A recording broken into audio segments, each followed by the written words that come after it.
কত বড় যে তিনি মিথ্যাবাদী সেটা প্রমাণ আমি করবো না, আপনারাই বলবেন। যে আপনারা ভেবেছিলেন মমতা ব্যানার্জি যখন বলে দিয়েছে তাহলে আমাদের ওয়াকফ আইন আর লাগু হবে না, কিন্তু যখন এসআইআর আবহে এসআইআর এর কাগজপত্র যখন খুঁজছেন, এখন অনলাইনে চেক করার সময় আমার নামটা উঠেছে কি উঠেনি, আমার নামটা আপলোড করেছে কি করেনি, যখন এটা নিয়ে আমরা আলোচনা করছি, এটা নিয়ে যখন চর্চা করছি, চুপি সাহেব মমতা ব্যানার্জি মোদীকে একটা উপহার হিসাবে কি দিয়ে দিল যে তোমার আইন পশ্চিমবাংলায় আমি বলবৎ করে দিলাম, পশ্চিমবাংলা আমি এ করলাম, কি বলে ইমপ্লিমেন্ট করলাম। তাই বন্ধুগণ, এ দুর্নীতিগ্রস্ত নেতারা আমরা পশ্চিমবাংলায় ওয়াকফ আইনের টানা বাঁধতে কেন দেয়নি বুঝতে পেরেছে? আরে আন্দোলনটা হচ্ছিল তো বিজেপির বিরুদ্ধে, আন্দোলনটা হচ্ছিল কেন্দ্রের সরকারের বিরুদ্ধে, তারপরেও পশ্চিমবাংলা সরকারের এত বুকে ব্যথা লাগছিল কেন?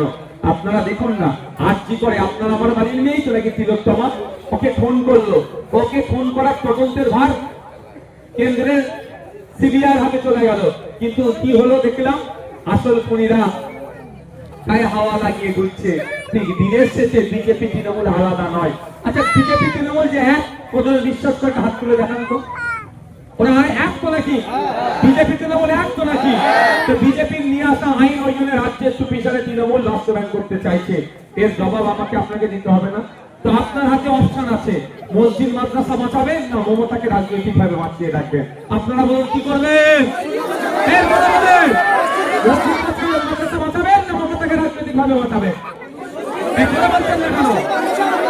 জবাব ওকে দিতে হবে তো নাকি? মমতা ব্যানার্জিকে জবাব দিতে হবে তো নাকি? সম্প্রীতি বাঁচাবেন না মমতা ব্যানার্জিকে রাজনৈতিক হিসাবে বাঁচিয়ে রাখবেন? হিন্দু মুসলমানের ঐক্য বাঁচাবেন না তৃণমূল দলকে রাজনৈতিক ভাবে বাঁচিয়ে রাখবেন? এর জন্য বলেন আমরা হিন্দু মুসলমানের ঐক্য বাঁচাবো, আমরা সরকারি কর্মচারীদের দিয়ে ব্যবস্থা করবো, মমতা ব্যানার্জিকে রাজনৈতিক ভাবে আমরা পরাস্ত করবো, আমরা পুলিশের শূন্য পদের সংখ্যা বাড়াবো, মমতা ব্যানার্জিকে রাজনৈতিক ভাবে পরাস্ত করবো, আমরা মসজিদ মাদ্রাসা ঈদগাহ ওয়াকফ সম্পত্তিকে হেফাজত করবো আর মমতা ব্যানার্জিকে রাজনৈতিক ভাবে পরাস্ত করবো। আমরা হিন্দু সমাজের দেব দেবীর নামে সম্পত্তি উৎসর্গ করে, ওটাকে দেবত্ব সম্পত্তি বলে। মমতা ব্যানার্জির আমলে এসে যেভাবে মুসলমান সহ অন্য নেতারা জমি দুর্নীতি করছে জানেন তো, ওয়াকফ আইন লাগু হতে দেব না। ওই কথাটা শুনে আপনার আমার পাড়ার যে সমস্ত দুর্নীতিগ্রস্ত তৃণমূলের নেতারা আর কিছু ইমাম সাহেব, কিছু মলি সাহেবকে ভাড়া করা তৃণমূল রেখেছে, তারা কি বলছে, দিদি আছে সব বুঝে দেবে, চিন্তা করতে হবে না। আপনারা সহজ সরল মানুষ, সাদাসিধে মানুষ, আপনারা ভাবলেন রাজ্যের মুখ্যমন্ত্রী কথা নিয়ে মিথ্যে কথা তো বলতে পারে না, হতে পারে কি মুখ্যমন্ত্রী মিথ্যে কথা বললে? কিন্তু